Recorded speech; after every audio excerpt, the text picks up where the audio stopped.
Dan pemirsa, pasca penganiayaan anggota TNI AD oleh Brimob, pihak TNI AD dan kepolisian sepakat untuk membentuk tim investigasi khusus untuk menyelidiki kasus ini. Dan untuk informasi selengkapnya, kita punya reporter yang telah berada di lokasi, itu Charla Juliana, yang sekarang berada tepatnya di markas besar Angkatan Darat. Ya, Charla, seperti apa kronologis kejadian penganiayaan? Ya, memang pasca insiden tertembaknya anggota TNI Angkatan Darat yang dilakukan oleh kepolisian di Batam pada Minggu malam. Saat ini saya sudah bersama dengan Kepala Dinas Penerangan TNI Angkatan Darat, Brigjen TNI Andika Perkasa nanti. Dan selamat siang Bapak. Siang, Mbak. Ya, Bapak, ini bisa jelaskan secara singkat Pak, bagaimana kronologisnya terjadinya insiden penembakan ini Pak? Jadi yang kami dengar Mbak, tadi malam itu sekitar jam 20 itu ada operasi yang dilakukan oleh Polda Kepulauan Riau dengan Brimob Kepulauan Riau. Itu tentang BBM solar.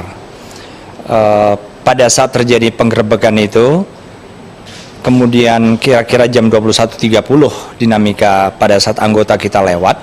Anggota kita ini pakaian preman, tidak bersenjata. Mereka baru saja selesai apel malam di Batalion 134. Mereka lewat karena melihat ada kerumunan orang di depan perumahan Cipta Asri ini, mereka turun. Nah, turun kurang jelas gimana, karena yang kami dengar tim yang melakukan operasi dari Polda dan Brimob ini mengeluarkan tembakan ke salah satu mobil yang tadinya berada di rumah yang dicurigai itu.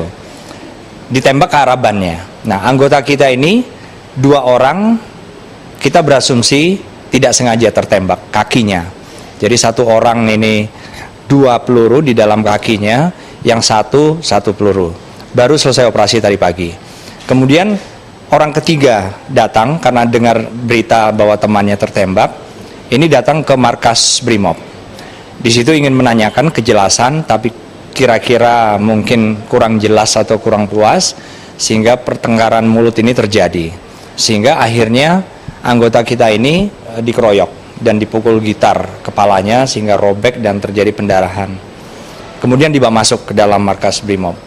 Kemudian datang satu lagi, prajurit 1 juga, yang juga berusaha untuk mengetahui apa yang terjadi. Dan dia juga ditembak, kakinya tembus. Kemudian sekitar jam 10.19 malam, perwira seksi intelijen Batalion 134 ini, Letnan 1 Irham, datang ke markas Brimob untuk mengambil kembali anggota-anggota kita.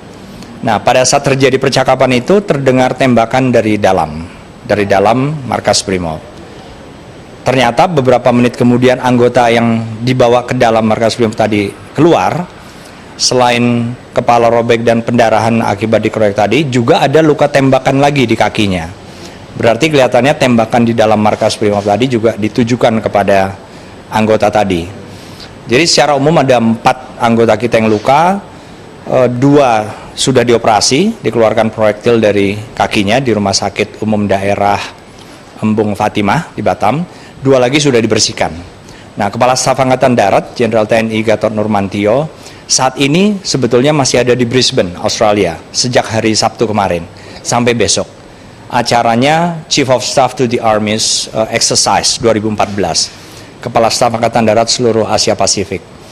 Beliau tadi malam sudah memberikan instruksi kepada jajaran Angkatan Darat untuk menyiagakan seluruh satuan kita yang di Batam dan tidak melakukan apapun kecuali atas perintah.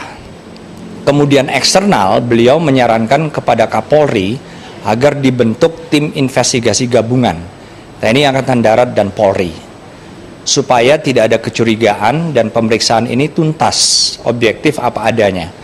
Siapapun yang bersalah harus dihukum dan yang tidak bersalah yang harus direhabilitasi.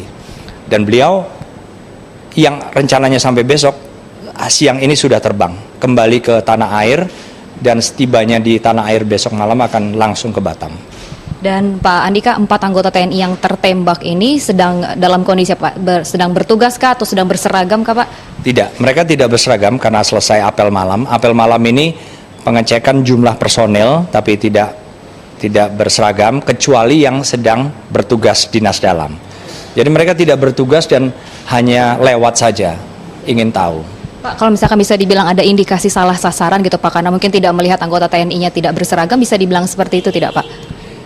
Kalau yang dua pertama yang terjadi di depan TKP, ada kemungkinan. Kami juga tidak kemudian berasumsi ada kesengajaan, itu nanti biar ditemukan oleh tim investigasi gabungan. Tetapi yang dua orang lagi, yang satu di dalam markas Brimobnya dan satu lagi di depan markas Brimob itu jelas kelihatannya mereka tahu. Terima kasih banyak Pak Andika. Ya. Dan pemirsa, berikut tadi perbincangan saya, wawancara saya bersama dengan Kepala Dinas Penerangan TNI Angkatan Darat, dan memang masih harus menunggu hasil investigasi lebih lanjut ya Pak, antara pihak TNI Angkatan Darat dan juga kepolisian. Ya, kembali ke studio, silakan teman-teman. Baik, terima kasih Charlene Juliana atas informasinya langsung dari Mabes TNI AD Jakarta.